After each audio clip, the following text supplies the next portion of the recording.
And we're back. I am pleased to be joined by Brian Brown and Kurt Patrick with essensys. How are you guys doing? Great. Thank you, Lisa. Good. Good. It's good to see you. Good to be here. Had a little bit of issues getting to Scottsdale this time, but hopefully you guys didn't have too much problem. I was in the same boat. I got a text at like midnight saying your 7 a.m. flight is canceled, so right. I was scrambling. Yeah, right. But we made it. Yeah. The good news is they gave you a little bit of heads up. Right. Right. Of course. Well, it's I in talking with you guys, I think we had some really good conversations about what's going on in the industry and the return to the workplace, that whole conversation, which is of course dominating a lot of the discussions that we have here at this conference. One of the things that I think is always interesting is, from a company perspective, what has the last 12 to 18 months been like for you? In some instances, it's been very busy. With some folks that I've talked to, it's been a very definitive change in the way that they work internally. For essensys and for you guys as an organization, since COVID emerged, what has that looked like for you? Yeah, Kurt, maybe you can answer for essensys, and I'll talk about what I've seen speaking with some of our clients. Yeah. Okay, yeah, Kurt. So Lisa, I've been with the firm 5 years, 15-year-old business, and the amount of change that I've seen in the past 18 months has been dramatic. I mean, it's not surprising to anyone. It's been quite the ride for all of us, but essensys has come out faring very well out of the pandemic. We've hired like crazy. We've expanded into new markets. We've opened up an APAC division, had our first sites go live in Australia despite the pandemic. So We've seen a tremendous amount of growth. We've seen tremendous amount of success out of the pandemic. Now, unfortunately, our traditional client base, which was the flex office co-working sector, has suffered, but they've done an amazing job in educating tenants on what the expectation should be going forward. And what that's in turn done is let everybody in this room know about what the expectation will be going forward to get people back into the office. Right. So it's been transformational. Like I said, we started in the world of co-working, which is really, in most scenarios, a single floor or a couple floors within a building. We're now taking the services, Wi-Fi, phones, a connected experience from the second you walk into that floor, and stretched it up the entire tower. And not just in a single instance. We've taken it and we've deployed it into every building in these owners' portfolios. And I don't know that it would be as fast to have been adopted without the pandemic. Right. Because landlords are now asking that same question. How do I get people into these buildings? And the answer is a better experience. I mean, no shocker to everyone here. Yep. Right. I feel like everyone here is on the cutting edge. But I mean, Right. Brian was one of the folks that we hired away from a landlord, actually. Okay. Yeah. Very recently, in that past 5-6 months. So. Okay. Yeah, and I think what I've seen outside of essensys, but in kind of the industry, is when the pandemic hit, there was just a ton of focus on health and safety, right? Those were the buzzwords, and there was a lot of talk about how like the physical spaces were perhaps going to change, and every landlord, we all put up signage saying, don't touch this, do touch that, go this way. Right. And we seem to have kind of gotten through that, and the focus now is really, I think for the first time from the landlord's perspective, on the occupier, rather than like the asset, it's on the occupier. And so what that means is kind of what Kurt was talking about, but essentially a lot of the elements of what made the WeWorks and the Industriouses so successful, migrating to the owner's assets into their programs. And so offering, in a word, some degree of flexibility, but really services to clients. And I think that's been the biggest shift that I've seen is landlords starting to treat their occupiers more in a hospitality sense than a cut me a check Right. and I don't want to hear from you sense. Right. So just for the sake of context, so what is it that essensys does as we continue this conversation about return to the workplace? So what is your role in that? What technology does essensys represent? What would you say you do here, right? Yeah. What is it that you do? Who is essensys, and what do you do? So I'll give you a real quick one because people don't want to hear us go on about it. But essensys was founded in 2006. It's a publicly traded global prop tech company, and in a word or in a few words, we deliver digital infrastructure and software that allows landlords to power space on demand, so they can power their with Wi-Fi, with ultra secure Wi-Fi that goes back to our tier 4 data centers. They can power the lobby, the conference center, the fitness center, individual suites, entire buildings, entire portfolios, where it's all seamlessly connected to our cloud network. Okay.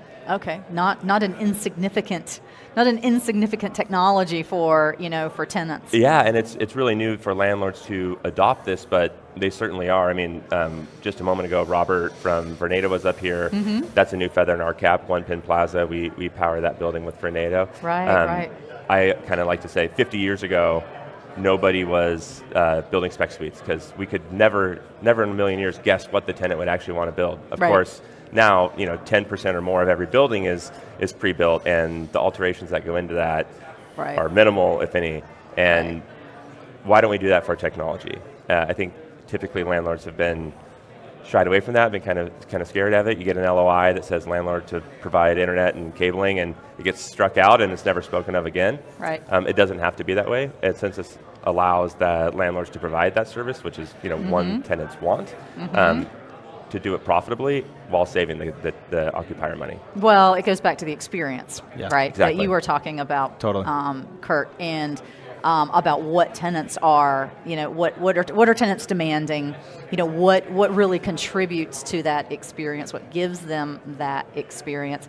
Realcomm has been talking about in building wireless and wireless solutions and communication solutions for a really long time. Yeah. And it was a conversation that we continued to have, but it just never seemed to make it to the front burner where any action was actually taken. Yes, this is we know tenants would like to have this and all that, but there were so many other considerations that were considered a higher priority. Of course. Well, now that is really changing, and of course with with 5G. Everything's about 5G and what's going on there, and how that's enabling so many different applications, and this experience thing has really heightened, I think, and accelerated the adoption and those conversations, the adoption of the technology and those conversations within real estate firms and within building owners. So I think that has been a great thing. Yeah, there's probably two words that the industry is sick of. It's flexibility and experience or engagement. But the reason they're sick of them is because everybody's talking about it, because that really is what's going on right now, and what the occupiers are for the first time kind of getting to demand from ownership groups. So, speaking of demand, speaking of tenants and services and experiences, what do you think is as tenants are coming back into the workforce, and obviously building owners are doing everything that they can to bring people back into their office buildings. What do you think is the what is that demand from the tenants? What do you think is their number one priority in coming back, and what are they looking for? Yeah. If you mind. So we've seen a number of different requests from our clients into us. The most impressive one as of late has been from the clients that have graduated out of flex office and are now taking traditional floors, but still expect the landlord to provide that same level of experience from a digital infrastructure perspective when they take the space. I'm talking about 10-year leases that are taking Wi-Fi, phones, access control, all from the landlord, being happy to pay a higher price per square foot for it, just so that it's solved for. Right. And the expectation is that will be in place by the time that they move in. And they want that to be fitted out in a month's time. Right. So that's been a really interesting dynamic that's come out of all of this, and it plays into our wider proposition really well, because the experience is such that when they walk in the building, they have the same level of security at the lobby as they do at their desk, or they have in the courtyard. So never are they out of their individual VLAN that's associated to that individual. So a number of those, Robert spoke earlier about having good data hygiene, right, and a good best practice around that. It's all sorted just as a standard operating procedure via our software. So it's incredibly exciting for us to be able to just, out of the gate, solve for all of this and create a good experience. Because like Brian said, I think we're all tired of hearing about the experience, but the fact of the matter is, it's driving leases now. Right. So it's taken what was the tail and become the dog. Right, right. Well, and it makes building owners, the owners that really do understand the value of that experience and the value of really giving tenants what they want. Yep. It makes them more attractive. And I think that demand is, sorry, go ahead. Yeah. No, that was just going to say that's what it's all about.